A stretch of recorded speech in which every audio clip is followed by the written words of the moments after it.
好多人都以為全世界最高銷量嘅氣泡酒係香檳，大家都誤會咗啦。真正嘅世界冠軍係嚟自意大利嘅 Prosecco。喺過去嘅2025年，Prosecco 全球銷量衝破咗6.6億支，銷售額達到36億嘅歐元，穩坐咗全球氣泡酒嘅銷量王座。今日 Why So Funny 就帶你睇睇呢一個意大利嘅國民神酒到底強喺邊度。Prosecco 唔單止係一種酒嘅名，背後仲有嚴格嘅產地限制。主要係產自意大利東北部嘅威尼托產區，使用嘅葡萄叫做 Gera。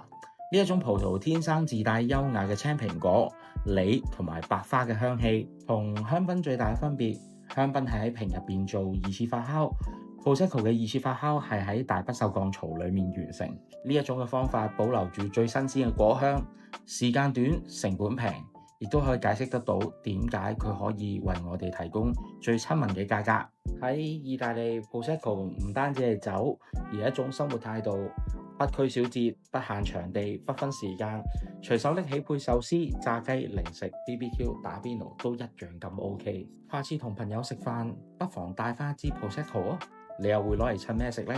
話俾我哋聽，我哋係 Why So Funny，下次見，拜拜。